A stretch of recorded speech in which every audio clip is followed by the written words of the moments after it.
নমস্কার। স্বামী বিবেকানন্দের জন্মদিবস উপলক্ষে আমার আজকের বিশেষ নিবেদন। স্বামী বিবেকানন্দের লেখা জাগ্রত দেবতা। সেই এক বিরাজিত অন্তরে বাহিরে, সব হাতে তাঁরই কাজ, সব পায়ে তাঁরই চলা, তাঁরই দেহ তোমরা সবাই। করো তাঁর উপাসনা, ভেঙে ফেলো আর সব পুতুল প্রতিমা। মহামহিয়ান যিনি দিন হতে দিন, একাধারে কাঠ ও দেবতা যিনি পাপী পুণ্যবান, দৃশ্যমান জ্ঞানগম্য সর্বব্যাপী প্রত্যক্ষ মহান। করো তাঁর উপাসনা, ভেঙে ফেলো আর সব পুতুল প্রতিমা।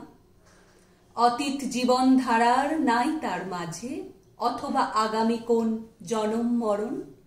নিয়ত ছিলাম মোরা তাহাতে বিলীন, চিরকাল এক হয়ে রব তাঁরই বুকে। করো তাঁর উপাসনা, ভেঙে ফেলো আর সব পুতুল প্রতিমা। ওরে মূর্খ দল, জীবন্ত দেবতা ঠেলি অবহেলা করি, অনন্ত প্রকাশ তাঁরে ভুবনময়।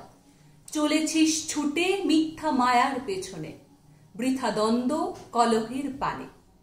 করো তাঁর উপাসনা, একমাত্র প্রত্যক্ষ দেবতা। ভেঙে ফেলো আর সব পুতুল প্রতিমা। নমস্কার।